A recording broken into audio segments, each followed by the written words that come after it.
5, 4, 3, 2, 1, 0. All engine running. Liftoff. We have a liftoff.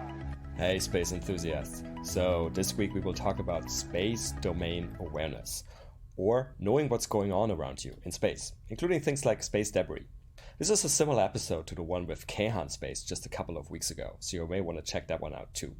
This week my guest is Eric Ingram, CEO and founder of Scout. Scout deploys sensors in space that produce the data you need for space domain awareness. So let's hear all about that from Eric, after a couple of short messages from our sponsors and partners, as usual. Also, as usual, a reminder to please leave us a review or rating on your favorite podcast platform so more people can find our podcast. Thank you. My name is Raphael Rodkin, and I'm an investor and advisor to space companies. Just as a reminder, this podcast is for informational purposes only, and nothing should be taken as investment advice. This podcast is sponsored by Nano Avionics, a satellite manufacturer and mission integrator. Their technologies enable many space companies worldwide to offer services that improve life right here on Earth, such as providing global connectivity, conducting Earth observation, or contributing to scientific discoveries. Check them out, and also check out my episode with the CEO and co-founder. Sadly, I am not a rocket scientist, but I'm an alumnus of the International Space University. ISU offers a number of educational programs about space worldwide. Check them out at isunet.edu. Well, hello everybody. Today I'm joined by Eric Ingram from Scout Space. Eric, welcome. Happy New Year. And what does Scout do? Hey, Happy New Year to you as well. Happy to be a part of this. Scout is developing vision software and systems to allow spacecraft to better understand what's going on around them in space, and also working towards the next generation of space domain awareness, utilizing on-orbit or in-space assets. Great. So you mentioned the term there, space domain awareness. So there's a few different terms being thrown around. So space domain awareness, or SDA for short.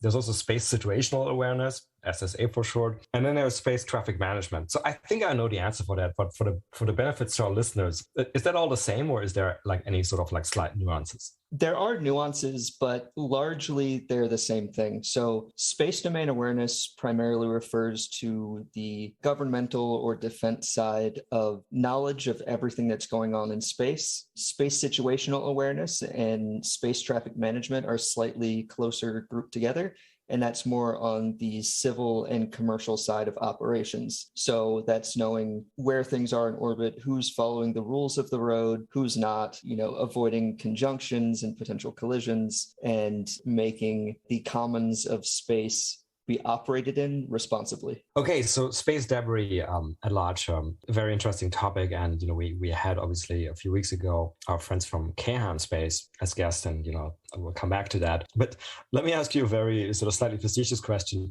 How worried are you about space debris at this point in time on a scale, let's say from, it's a nuisance, it may destroy some expensive stuff, to, oh my God, people are going to die if we don't do anything?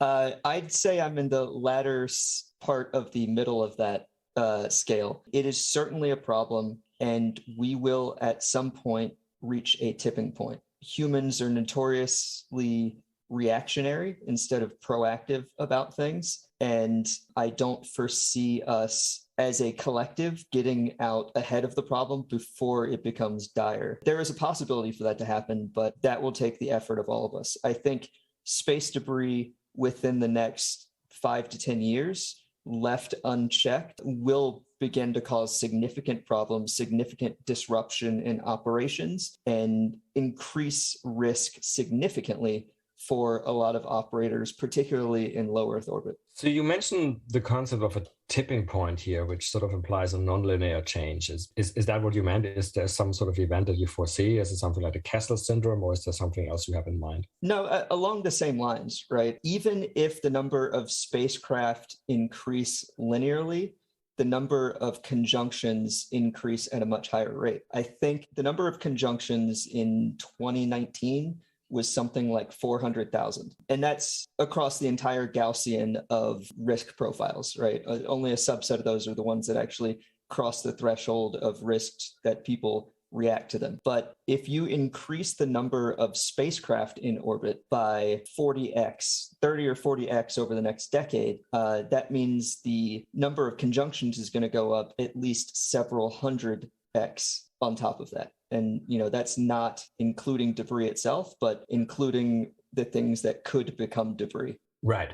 And so we are obviously, well, that's at least everybody's expectation, I think, increasing the number of objects we're putting into space significantly over the next few years. I mean, I think up until now, we've put something like slightly north of 10,000 objects into space. That is complete sort of intact objects since Sputnik, right? Of which a few thousand remain active and the rest is sort of like inactive and unfortunately even many times broken up. And there are, of course, plans for putting tens of thousands, maybe hundreds of thousands of objects into space. Could you just give us sort of a situational overview of where we are right now, of like how many of those objects are we tracking right now? And then how many of those objects can we hope to track going forward, including by the efforts of what you guys are doing? So I think the lower limit of detectability for the ground-based observers utilizing radars, which I know you discussed in the last episode, is somewhere around 10 centimeters in diameter, of which objects larger than that, we are tracking the vast majority of them. And it's really only an estimate of how many objects below that size are actually in orbit right now. And of those, we are probably tracking an extremely small subset of them.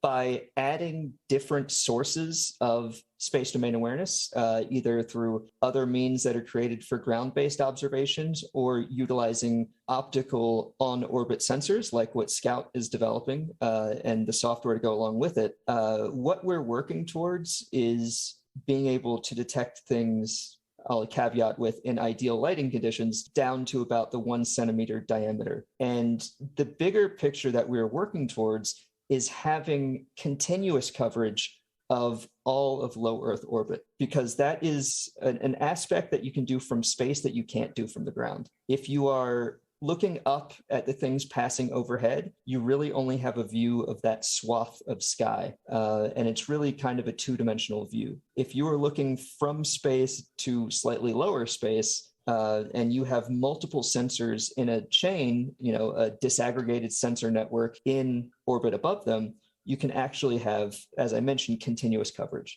And so you can have continuous custody of these objects in orbit. And that is really where we get to the next generation of knowledge of what's going on in space and in orbit. And we get to the next generation of capabilities and information we get from that data. Okay, so let's unpack that a little bit, because I guess that's sort of one of the key questions, what you guys are doing, how you're doing that sensing and what the data is that you actually get at the end of the day. So when you're detecting objects from space, first of all, what are you detecting? Are you detecting, I'm assuming it's not just detecting the presence of an object, because that doesn't really do anything for you at the end of the day. I guess what you ideally want is you detect that as an object and you sort of identify the, as precise as possible, the astrodynamics, like the orbital parameters of that object, right? That is correct.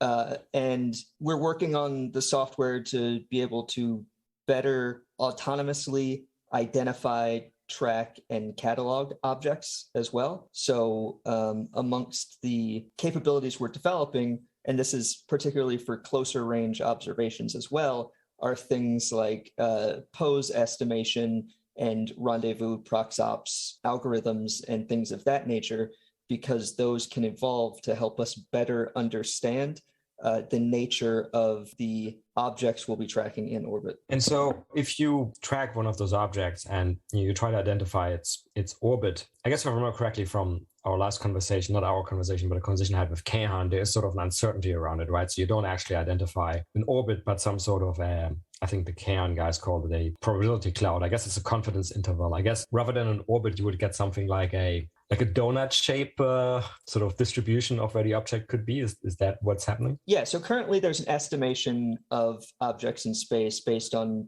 current knowledge of where it is. And you kind of estimate where it's going to go based on your previous measurements and current measurements of where that particular dot is. When you have like our orbital platforms observing in a continuous manner, assuming we have a fleet of our oversat spacecraft distributed such that we can cover a complete orbital regime in low Earth orbit, then what you can have is near real-time, consistent tracking of an object. So once, let's say, a particular satellite leaves the frame of our current spacecraft looking at it, we pass that along to the next spacecraft in our network to then pick it up and track it along the way. So that at no point in that particular, referring to a specific spacecraft at this point, but at no point is that particular spacecraft not being observed in its orbit around the Earth. And so what that creates is a vast reduction in uncertainty. Because if you can continually track that dot or that spacecraft, then it's not based on estimations. It's based on this is where it is, and this is where it is now, and this is where it is now. So it's really unleashing a new paradigm of measurements and ability to track things. So this sounds like if you want to do this throughout space, well, let me take a step back. I guess that's a key question. Do you want to do that basically really all around Earth and all orbits? Are you kind of focusing on some of the, let's call it key trafficked orbits like sun synchronous for Earth observations and things like that? Yeah, absolutely. It'll take time to build up to the full coverage of low Earth orbit, like I mentioned. We will initially go after the more populated orbits as a means of kind of triaging the place that needs the most observation. But we intend to expand out from there. Right, and so where would you start? Would you start with something like sun synchronous? Probably. I think we're still working to optimize traffic and customer base and all those numbers. We're working towards our first oversat deployment as a demonstration in early 2023 or sometime in 2023. And then from there, build that MVP of SDA spacecraft over the couple years after that. So, still working to optimize the initial deployments and places we'll be observing. And what would that initial demo look like? Is that more to sort of basically test the instruments you're using? Correct. It'll test the spacecraft capabilities. Will test a lot of our software capabilities. We're talking to potential customers and would be interested to talk to more customers about anyone who might want direct observation of any of their spacecraft utilizing our oversat. We can prioritize advantageous deployments to optimize ability to observe things. And we really want to, shake down all of the capabilities and potential capabilities of the spacecraft and show off the performance and really make that leap forward in flight heritage and capabilities. Okay. And to the extent you can tell us about, let's talk a little bit about the sort of sensor technologies involved. And I guess both from space and from Earth, there's sort of like all the usual suspects like optical, radar, LiDAR, and so forth. Can you just give us an overview and then sort of like what you guys might be focusing on? Absolutely. Yeah, there are many different sensor types. For space traffic management, it is primarily ground-based radars and optical telescopes. Space Fence is operated by the government, and you've got commercial operators like Leo Labs who use radar, and Exoanalytic who use optical telescopes to look at low Earth orbit and deeper orbits for monitoring space traffic and for space domain awareness.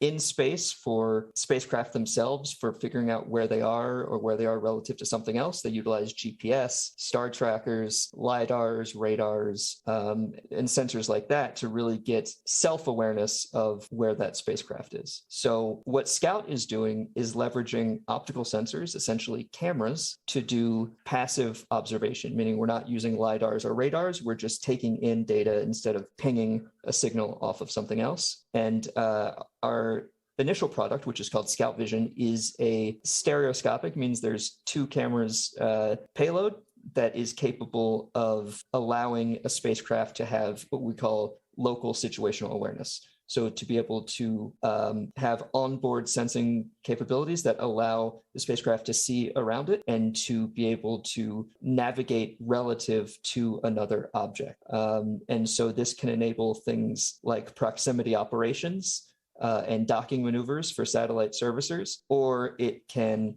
enable things like collision avoidance and traffic monitoring utilizing the same capabilities. And so we launched the first of our Scout Vision systems to orbit in June of last year on the Orbit Fab Tenzing spacecraft. And so we've been flying that for a few months now and getting some valuable data and insights. And we are currently working with our first commercial customer to deploy 2 more Scout Visions this year in 2022. Excellent.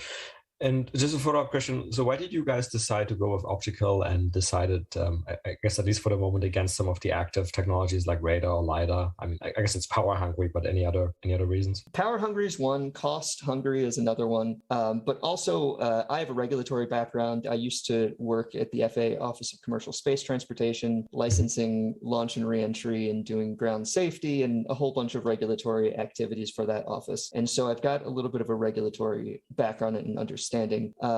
Active sensors are harder to get licensed than passive ones. The government kind of frowns upon you shining lasers at other spacecraft. So LiDAR systems can be a touchy thing. And when you go outside of the visible spectrum, that can also add regulatory burden. So we're leveraging our knowledge and capability base by pursuing the passive optical, but also getting through things regulatorily somewhat simpler than other potential systems. But we're making our software that powers these vision systems. So we have a proprietary computer vision, machine learning, and guidance, navigation, and control software stack that can actually take in and ingest multiple data sources and multiple sensor inputs. So if the spacecraft our Scout Vision is hosted on has LiDARs, additional star trackers, even though Scout Vision can act as a star tracker, or GPS, we can ingest those pieces of data into our own system to make even more accurate and robust calculations, estimations, and operations. You brought up an interesting point here with the regulatory angle of some of the active technologies. And I guess sort of related to that, it occurs to me, you guys observing sort of like the whole sky, so to say. I mean, there's some people who don't want to be observed, right? Like military satellites from strategic competitor nations and so forth. Is that a concern in some way, or is there some way in which those types of satellites just are able to camouflage and disguise themselves anyway? I don't know about the camouflaging and disguising and stealth technology. We'll have to get to your sci-fi question at the end before we talk about that. But observing things in space is a sensitive topic. There are a lot of entities that prefer not to be observed, or at least have that data commercially available. So we have to work with partners and friends, within governments and the like, to make sure those relationships are well understood and that we are making as many friends as possible and not making any unnecessary enemies. So we're building our relationship very quickly with the U.S. government and the Defense Department. We were awarded our first Phase 1 SBIR through AFWorks a couple months ago.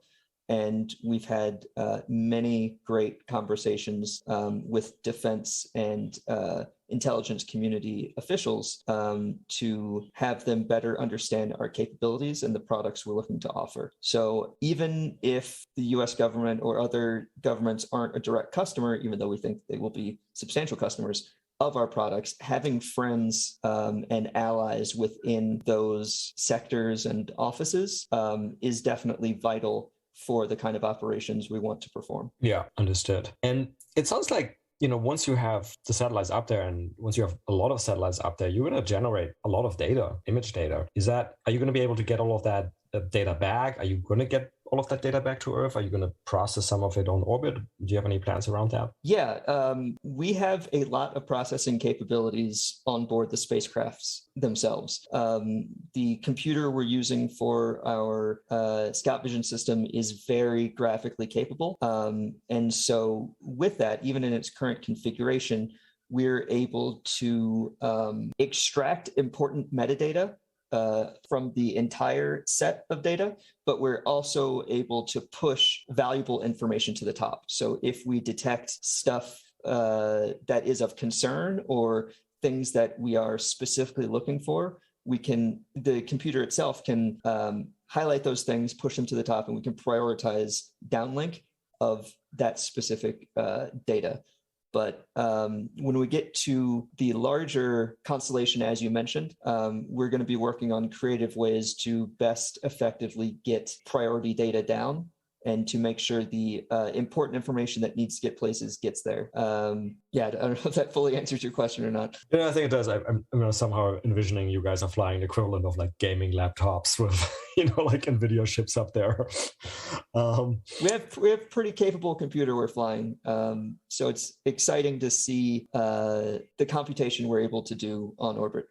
Just speaking about the computation for a moment, I have a machine learning background myself. I mean, how are you actually able to train these algorithms? Because correct me if I'm wrong, but I think right now nobody has this type of sensor on orbit, right? Like there isn't any debris, at least not any commercial debris tracking like sensors in orbit, right? There are very few sensors of the kinds we're utilizing in orbit now, and especially very few looking sideways and up instead of down. And so what we've developed in-house is a way to build massive synthetic data sets that are extremely realistic. And we've been able to do a lot of our initial training for specific mission needs utilizing these synthetic data sets that we've developed. But as we grow our assets on orbit and our heritage, we're going to leverage real data we ingest as well to supplement the synthetic data we've developed. Yeah, very interesting. I guess it's obviously doable, right? Because I mean, if I take a comparison from another sort of domain, I mean, now Tesla has a ton of like driving data because there's a ton of cars with like sensors out there, but at the beginning they didn't, right? And they somehow were able to train their algorithms anyway. Exactly. There's a lot of parallels to the autonomous driving sector. Okay. And by the way, actually, let's go back to orbits for a second, because I didn't ask you what kind of, I think you were saying you were flying above and looking below. So what kind of altitude are you guys thinking roughly? It'll be, again, we're still optimizing for altitude. So I don't know if I have a specific number for you today, but we intend to fly above where the bulk of the traffic is, but not incredibly far away such that we need massive sensors and scopes to see it, if that helps. Yeah, I mean, it's something like quote unquote high, low Earth orbit, like whatever, 1,000. Yeah, so mid to high, low Earth orbit is what I'd say. Okay, understood. And then what kind of satellites are those going to be? Sort of like 3, 6U CubeSats, or what should we imagine? Yeah, so nominally, our oversats are 6U CubeSats for the first generations, and we may add multispectral sensors to that, so that may grow in the future, but we're designing them to be about 6U currently. We have future plans for more capable satellites that fall slightly outside of the general space traffic management observation category that will be in the neighborhood of like 150 kilograms and about the size of a dishwasher, but that's pretty far down the road. So I have to ask the question, the predictable question here is like, so we're proposing to build a constellation to deal with the problem that people are putting too many constellations up there. So is there not a way you guys could have hosted that on another constellation? So the short answer is kind of. Right. We don't want to contribute to the debris problem. We don't want to contribute to overcrowding any more so than is absolutely necessary. We intend to decommission and deorbit our spacecraft as soon as their mission is complete, and replenish our assets as needed. Our initial product is a payload. It can be hosted on a myriad of spacecraft. The nominal configuration only takes up 2U in volume and is not super power hungry. So we would love to have these Scout Vision systems on as many assets out there as possible. If we're able to, I mean, this is like, an ideal world, probably wouldn't happen, but if we have a Scout Vision on every spacecraft in LEO, then every spacecraft has essentially a dash cam on board that can be contributing to the observations, and we wouldn't need as many independent Scout spacecraft as we're designing for. But that isn't an ideal world, and there are swap considerations, there are cost considerations, and there's a lot of things that go into designing missions, not even counting the logistics of, operating a payload on someone else's spacecraft and managing data and downlink. So it makes it advantageous to have our own spacecraft that we operate to be able to provide the highest quality data to our customers. And one follow-up question. So I guess your spacecraft are going to have onboard propulsion, right? Correct. Okay, so you're really not contributing to the not leaving stuff up there. Plus, you'll be able to maneuver out of the way if you yourselves are in peril of getting hit by Absolutely. Yeah, no, every Scout spacecraft that we're developing has some form of propulsion on board. Okay, cool. Let's change tack a little bit away from the tech side and more towards the sort of strategy and then sort of commercial considerations. So a few weeks ago, we did have the guys from Kayhan on, and I guess I know the answer to that, but sort of for the benefit of our listeners, where do you guys sit versus a Kayhan? Absolutely. So Kayhan, great guys. We're pretty close with them. Are developing analytics tools that ingest data. We are actually looking to be the producers of that data. So while we'll do some analytics on our own, we intend to primarily pass off somewhat raw data to other vendors who can utilize them for the stuff that they specialize in. What we found is there's a lot of people looking to utilize SDA data to make products and specifically utilize on-orbit SDA data, but there's few people actually intending to collect that data. And so by being the first to orbit of, the companies looking to be those on-orbit SDA providers, we're really taking a step forward in proving that capability and proving our roadmap. And so I think, we're going to be very well positioned to supply that market with the data they need. And that market then would include people like Kayhan, Okapi, which is like a Kayhan in Europe, I guess. But you're saying also other types of customers. What types of customers?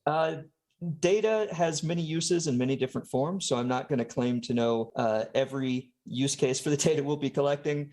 But, there's obviously the governmental thing, both the civil and defense-wise. Once space traffic management has a regulatory framework, they're going to need ways to enforce that. So, we envision being a provider to that. If you look at the insurance market, knowing who's doing what and, validating claims and whatnot could be an aspect of things we do.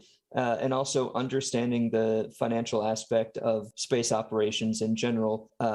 There's a few different avenues of utilizing the data that way. So there are primary data products and usages, and then there are supplementary and secondary things that can fall out of the kind of information we'll be collecting. Yeah, okay, let me ask you in a different way. No, I appreciate that, but of course, you guys, are developing a commercial strategy, a go-to-market strategy, and things like, okay, here are the doors we're going to knock on first, and here are the doors we're going to knock on second, and so forth. I guess if I ask the question in that way, where do you guys are going to where are you going to expect to make your first revenues, so to say?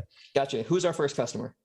So our initial customer base is actually the satellite servicing group. Our first demonstration payload launched on Orbit Fab, who is a on-orbit refueling company, and they are utilizing our payload for proximity operations that are going to be vital for their refueling. We announced last month that our first customer that we're working with is Momentous, who is developing space tugs and whatnot, and they're leveraging our sensing capabilities for their operations. So them plus several other conversations we have going on with the satellite servicing sector is really where we're leveraging building out the capabilities for our software and Scout Vision system itself. Taking that a step forward, then we move into the general operator segment. So with the oversats, prior to reaching being able to saturate an orbit and provide SDA, we can also do direct observations. So if you've got a high value asset or a very complex asset, one thing we can do is deployment and commissioning stage observations. So de-risking solar panel deployments, antenna deployments, booting up of systems, or we can act as a security camera or neighborhood watch for high value assets. So we build up our capabilities one stage at a time, as we also build up our customer base. And so you can see from that perspective, we're leveraging the same exact technologies to expand the customer bases we're able to reach, and build up that revenue stream as we grow towards the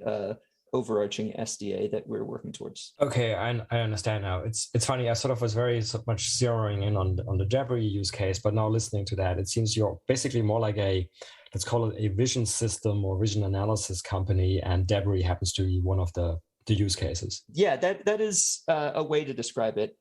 We're really like an on-orbit data company. So we collect that utilizing vision systems and process it using our software. The things we can do with those capabilities can vary, and we're building our business logically on those specific capabilities. And so we're kind of putting together the building blocks and the foundation for the really exciting world of having transparency in spacecraft operations and having safe operations be, universal, even as they become more complex. And the way we can provide to that is leveraging these technologies and capabilities. Understood. So changing tack again, if we think about going back to debris, I guess, to some extent, if we think about sort of the SDA, the SSA sector and how that will evolve in the medium term, also with regard to space debris and how we're dealing with that, is something we touched upon, I guess, at the very beginning of conversation already when you said, we may be too reactive.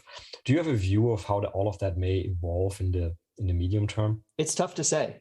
I don't know how quickly the civil and regulatory side will get a grasp on things. We've seen a lot of stagnation in determining who's going to manage space traffic management and all that stuff. And that's just from the US side. Internationally, it probably gets even more murky. But what you have seen is a really increased focus by the defense side and by the commercial side to really have better space environment management. And I mean, I think in space news every day, there's a new article about Space Force generals saying that, we need a solution for debris and we need better knowledge and capabilities to detect and remove debris from orbit. And that push and that voice is getting louder. And I think we're moving in the right direction. I hope we're moving in the right direction quick enough, but I think time will tell. And, if Scout can play a significant role in that or, contribute to that in a way that benefits everyone, at least a little, we're happy to play a part. Speaking of the playing a part, so there are, I guess, at least other couple of companies I can think of who are proposing to do in-orbit sensing as well, like Privateer or Vioma or North Star. Any sort of notable differences in approach or philosophy from what you can see? I think there's different approaches and system architectures that each of the companies are taking. And I think that none of us are really planning to produce the exact same data. I think the market opportunity is big enough, and I think space is big enough that we're not looking at anything saturated by any means at this point. I think the competition is good, and I think we might be able to leverage each other's capabilities to make more robust products in the end. We're looking at it from a perspective of trying to make spaceflight safer. There's going to be market competition. There's going to be churn in who's providing these services. But right now, we think both Scout and the market itself is in a good place, and the number of players in that market is not necessarily concerning at this point. Yeah, well, I would intuitively agree to that, right? I mean, we all believed and hope, I guess, to some extent that the activity in space is going to increase a lot. And at the end of the day, what you guys are all doing is sensing and providing intelligence about that activity in space. So it seems like it's a hopefully hugely expanding pie. And yeah. Good. So where are you guys right now? You mentioned this. You have a sensor on a system on Tensing. There's going to be a demo mission in early 2023. How are you doing otherwise? Anything you guys need? You guys need more employees, financing? Where does the company stand? Yeah, we are growing. We raised a couple small rounds in 21. We're looking to do a seed raise, a larger seed raise sometime this year, probably early this year. So excited to talk to anyone about that who might be interested. And we're working to hire. So, we're looking to hire flight software people, computer vision engineers, business development people, space industry specific. We've got a whole hiring page on our website. I don't want to kind of go through all of it, but we'll put it in the notes. Yeah, sounds good. But we're really looking to grow, and we're going to be having our first interns this summer, so it's really exciting. Again, we're looking at 2 Scout Vision launches this year with our customer. There might be more, TBD, but we're at the precipice of some really fast growth and really exciting milestones in our development. And we're working towards our first oversat launch sometime in 2023. And that's just going to unleash a whole wave of new capabilities and offerings and new customers. Okay, and for those people who may consider applying for jobs, you guys are based in the DC area, right? Yes, we are based in Alexandria, Virginia, currently. We do have some other people in different locations, so we can talk about that if there's interest, but primarily based in Northern Virginia, just outside of DC. You go to how's the sort of, let's call it the new space, the startup space ecosystem there? I mean, I guess we all know like NASA is based in DC, in the DC area, and as are other relevant parts of the government, as are some traditional aerospace companies like Northrop. What's the new space startup scene like? It's growing. I would, if this were 5 years ago, I'd say it's not great, but there's a lot of startup activity. If it's not their headquarters, many companies have offices in this area. Obviously, there's a lot of regulatory stuff, but there's also a lot of engineering capabilities in this area. If you go slightly west of where we are, there's massive facilities for Northrop and Boeing, like you mentioned, and others, and so that makes for a lot of access to talent and supply chain and things like that. And the Northern Virginia region, specifically Fairfax County, where we're located, is really pushing to expand the space and aerospace industry in this area. And they're very active in, trying to help us out, and I'm sure helping other companies as well as we grow and develop. So it's a very welcoming ecosystem, and I think it'll be a new space hub in the next few years. Great, and it's also a great place to visit and live, I must say. Cool. Let me come to my traditional last couple of questions. The first one is, if you weren't doing Scout, is there anything else you'd be fascinated to do in space as an entrepreneur?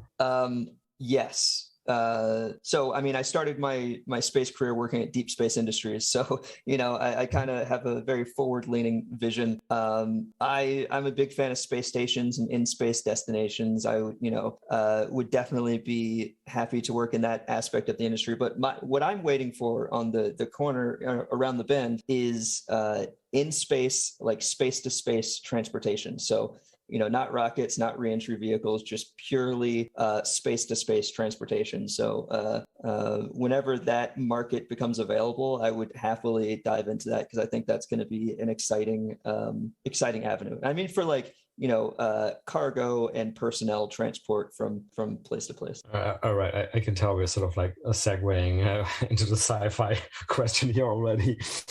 But I guess what you mean by that the closer these things get to be the same topic, the more excited I'll get. So like stuff that is not designed to get out of the gravity well of Earth or another planetary body for that sake, but it's really basically designed to operate in the vacuum of and the sort of low gravity environment of space. Correct. A real spaceship. That's what I want to work on. Well, why don't we actually then talk about the last question, which is about sci-fi and favorite sci-fi. Any examples from sci-fi for that? All right. Well, as you know, it's probably obvious. I've been watching a lot of The Expanse lately, and I'm a huge fan of The Expanse. I think the world or the universe that they've put together, where there's the interplanetary geopolitical stuff and how it all interconnects, I think is fantastic. I think that the technology they utilize is like just believable enough. And I think, the characters are great. Can't plug The Expanse enough. Yeah, I'm also a huge fan. And it has several of the elements that you like. It has the sort of interplanetary transport part, right? With specialized ships. It has, given your DSI background, it obviously has a lot of like space resources and mining in it as well. Yeah, it's kind of funny now that I think about it. Talking about space debris, that's actually something that I don't think is mentioned in any sort of like sci-fi work, right? Basically, somehow in like all science fiction works I can think of, that problem has been solved somehow. We never hear about sort of like, well, now we have to wait for a launch window because there's this huge debris cloud around Earth or something like that. I think WALL-E is the only movie that addresses it. Okay. The animated one with the debris cloud over Yeah. Cool. Well, Eric, thank you so much for being a guest today.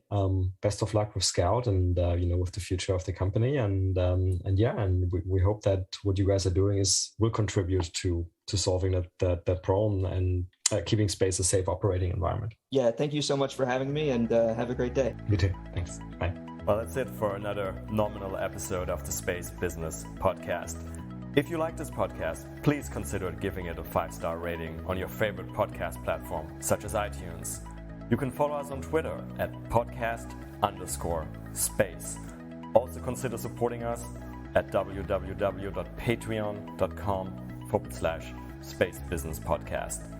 If the podcast got you interested in learning more about the business opportunities in the space economy, check out my new online course on space entrepreneurship on udemy.com.